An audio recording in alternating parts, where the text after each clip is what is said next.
Fast food. In 2026, the global fast food market is valued at approximately $808 billion. This is more than the GDP of most countries. And in many ways, you could say it's more culturally significant. That's a sensitive thing to do, because the GDP of most countries does not tell you about the specific experience of eating something out of a paper wrapper in a car at 11 p.m. for reasons you're not prepared to examine. Alright, yeah, I won't apologize. It's not more culturally significant. But I mean, hey, okay.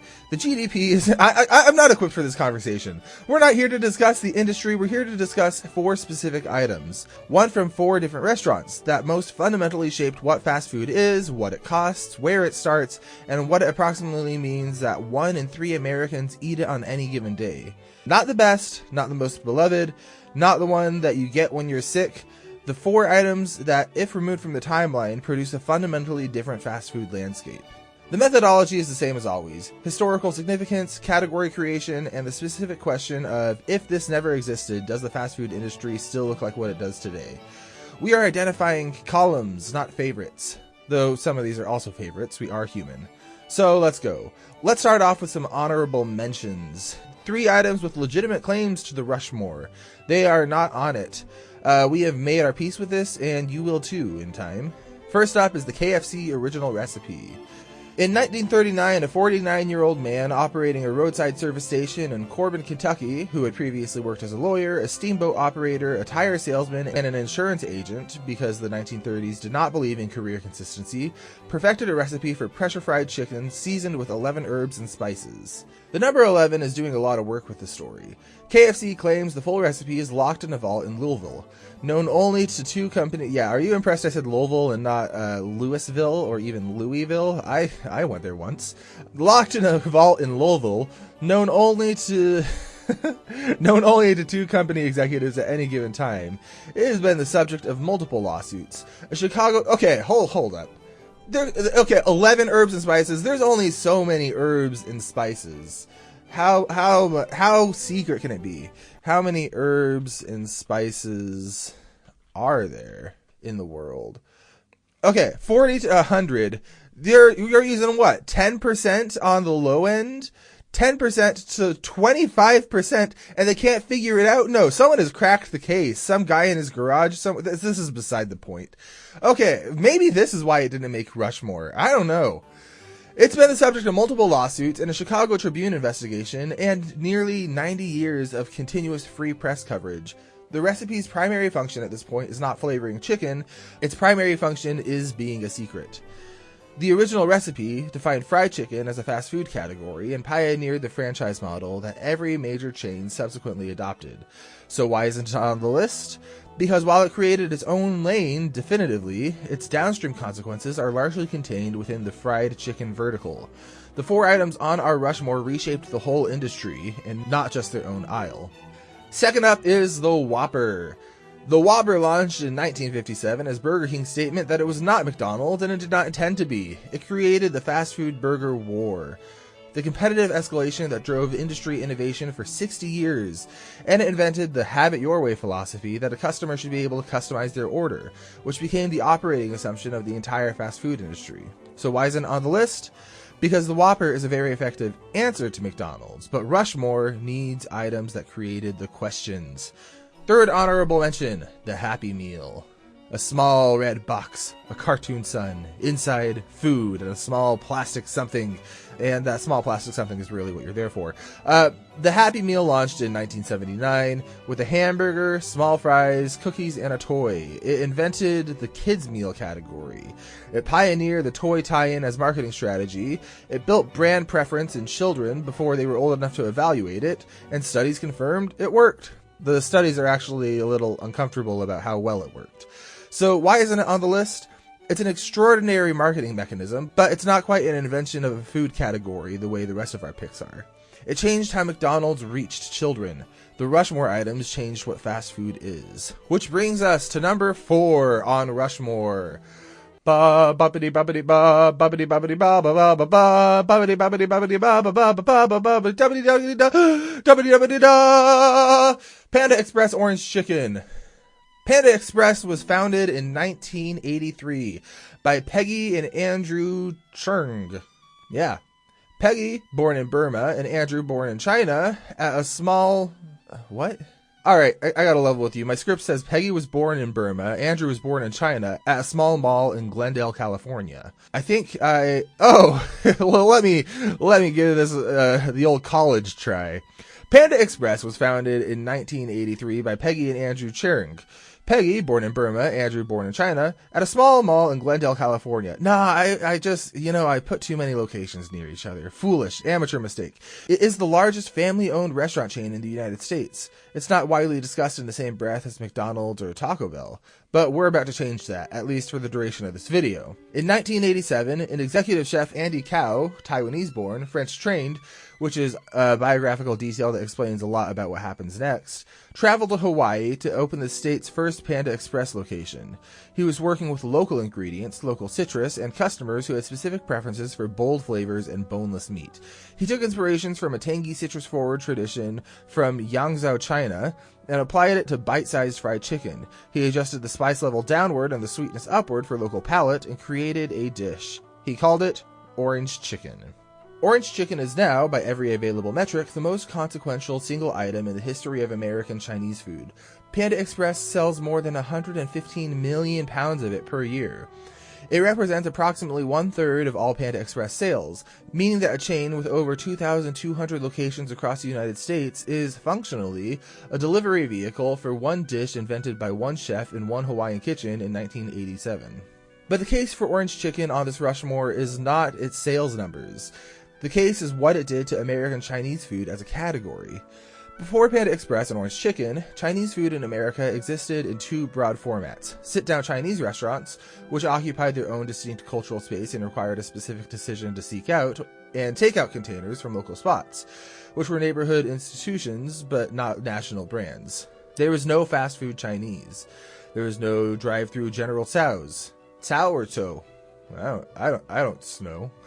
There is no small food court operation that a 12-year-old in a suburban in Ohio would choose by default. Orange chicken changed this. Not by being authentic to any specific culinary tradition from China, it isn't, and Panda Express is the first to acknowledge the complex conversation around that, but by being genuinely delicious in a format that's fast, cheap, portable, and accessible to an American palate that had limited prior exposure to Chinese-inspired flavors. For millions of Americans, Panda Express orange chicken was a first sustained engagement with a Chinese-American food tradition. The head chef of Panda Express's culinary innovation team put it directly: "Our restaurants, for some or many in the US, were a first taste, and now their regular habit of Chinese food." When Panda Express launched Sichuan hot chicken in 2019, introducing the mala flavor profile and Sichuan peppercorn to a national scale for the first time, they could do it because the orange chicken had built the audience. An American public that had been eating orange chicken for 30 years was ready to try something more adventurous. The orange chicken was the gateway, and it held the door open for 30 years, and it's still holding the door. A Taiwanese-born French-trained chef in Hawaii in 1987 invented a dish that became the gateway through which millions of Americans accessed an entire culinary tradition. If that's not load-bearing, I don't know what is. Number 3. Ba-ba-dee-ba-ba-dee-ba-ba-ba-ba, Doritos Locos Tacos. It's 2009. Greg Creed is the CEO of Taco Bell, and he is worried. The chain is approaching its 50th year anniversary in 2013 with a bit of an image problem. In previous decades, Taco Bell food had generated 2 health-related outbreaks and survived a lawsuit claiming its beef was only 35% actual beef. A lawsuit that caused sales to drop 2% and inspired level of public disclosure about Taco Bell beef that no company would choose. Meanwhile, Chipotle was gaining momentum with a food with integrity positioning that made Taco Bell look, by comparison, the opposite of food with integrity. Taco Bell needed something that was unambiguously, cheerfully, unapologetically Taco Bell, something that leaned into what Taco Bell was rather than apologizing for it. The concept became the Doritos Locos Taco, which is, in origin, disputed. An intern apparently pitched it in 1995 at a summer contest. A man named Todd Mills pitched it independently in 2009, ran a social media campaign about it, was invited to be a taste tester, and died of cancer before seeing the item actually launched nationally. His widow receiving $1,000 from the company that would generate $1 billion from the concept. The specific provenance of the idea is murky. What is not murky is what happened when Taco Bell spent 3 years in development with Frito-Lay, owned by PepsiCo, a fact that made the collaboration somewhat less dramatic contractually, engineering a shell that had the Doritos flavor and texture without being so fragile it disintegrated on contact with the ground beef. The Doritos Locos Taco launched March 2012, and Taco Bell sold 100 million of them in the first 70 days. 100 million in 7 days. Taco Bell's quarterly sales were up 13% in quarter 2 of 2012. By October 2013, Taco Bell had generated $1 billion in revenue from a single item, the largest project launch in the chain's history. By 14 months in, total sales had exceeded 500 million units. To reach that number, Taco Bell had to serve more than 1 million Doritos Locos Tacos every single day. But the number, as impressive as it is not the reason the Doritos Locos Tacos is on this Mount Rushmore. The reason is what it did to the strategic imagination of the entire fast food industry. Before 2012, fast food chains released new menu items, new burgers, new sauces, new salads that no one ordered but appreciated being on the menu for regulatory and aspirational reasons. The Doritos Locos Taco introduced a different model, the brand collaboration product, where a fast food chain partners with an existing consumer brand to create something new, something that carries two brands' recognition simultaneously.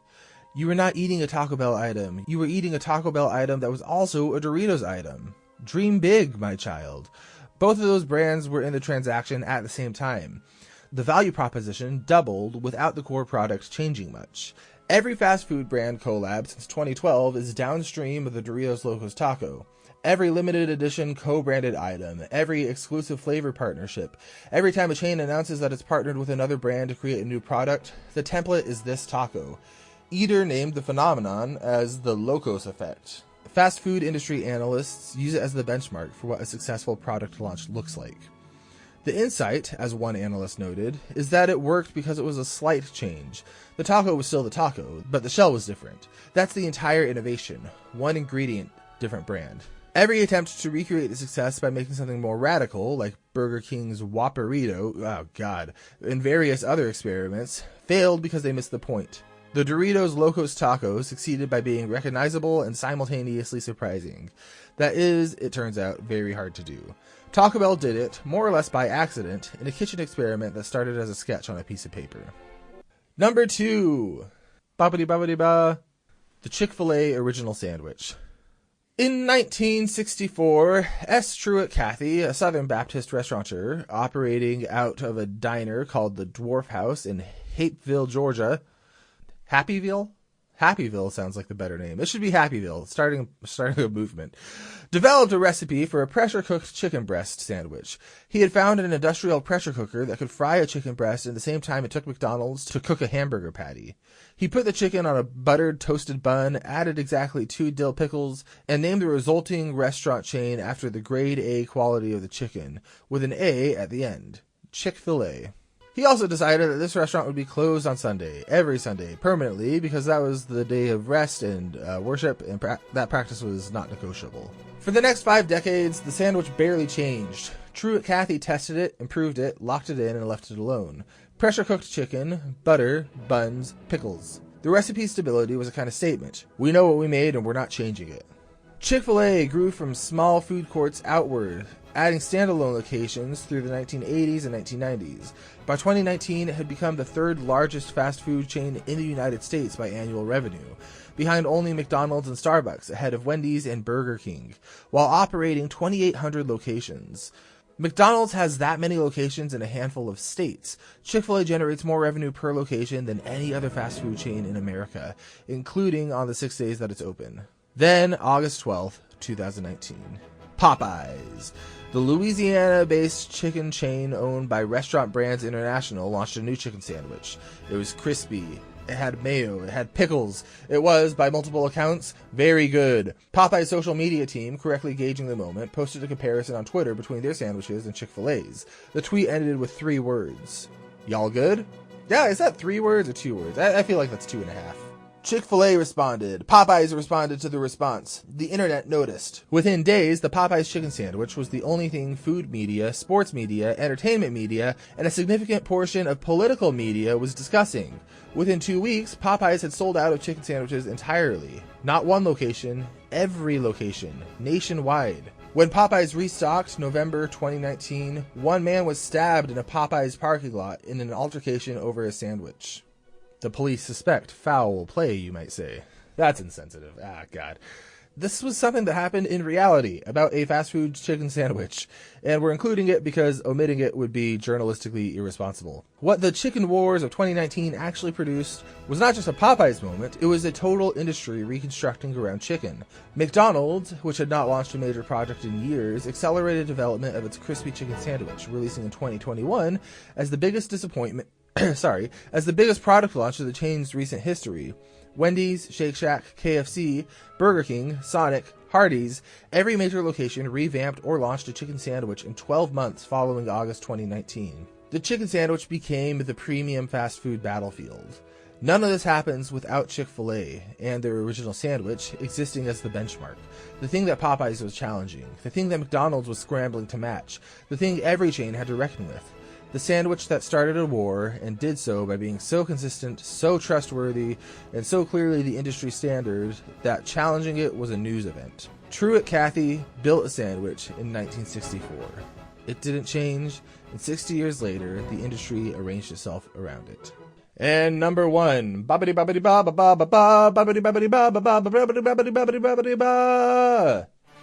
Egg McMuffin. Alright, let's be real. It was a toss-up between this and McDonald's fries and the Big Mac. And I could do this whole freaking mountain in McDonald's items. I legitimately could.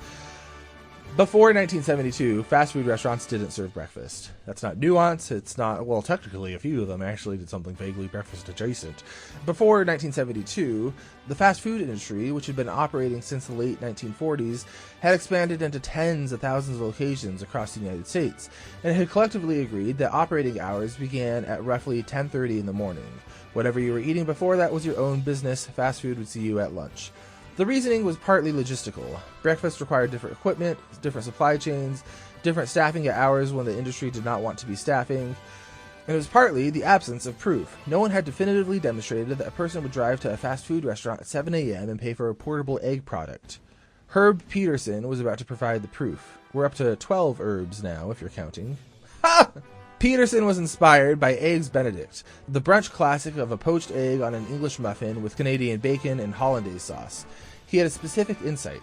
If you could produce the structural essence of an Eggs Benedict, egg, cured pork, English muffin, quickly, consistently, and portably without the hollandaise sauce, which is not portably producible at the scale, that's a physics problem, you'd have a breakfast item that felt special and ate like a sandwich. He engineered custom Teflon rings to shape a cracked egg into a perfect circle during cooking.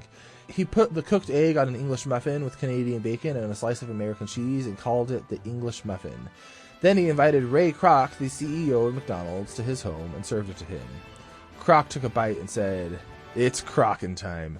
McDonald's tested the breakfast in 1975 and rolled it out nationally in 1977. The fast food industry followed. Burger King launched breakfast, Wendy's launched breakfast, Jack in the Box launched breakfast. Every chain that had been sleeping in till 10:30 looked at McDonald's breakfast numbers, looked at their own empty parking lots from 6 a.m. to 10:30 a.m., and understood what had happened. And what had happened was a day part. Day part. Day part is an industry term for a segment of operating hours viewed as a distinct revenue opportunity. Before the Egg McMuffin, fast food had one day part. After, two. Okay, there we go. What happened was a day part. The U.S. fast food breakfast market is now worth approximately $38.8 billion annually. Every bacon, egg, and cheese on a croissant, every breakfast burrito, every sausage biscuit, every McGriddle, every croissant, which, if you're French, every of whatever Taco Bell's calling its morning items, every single dollar of that $38.8 billion is revenue from a day part that did not exist before Herb Peterson cooked up an egg in a Teflon ring and put it on an English muffin. Now we gotta be honest. Is it Canadian bacon or is it a ham coin? If you ask McDonald's, they say it's a ham coin. But I mean, who are we fooling? Who are we fooling? It's Canadian bacon. Yeah, you can distinguish it different, but dang it, I don't want to eat a ham coin. I don't want to pay for a ham coin. I don't want it in my body. But I guess I am getting the ham coin in my body because egg muffins are delicious.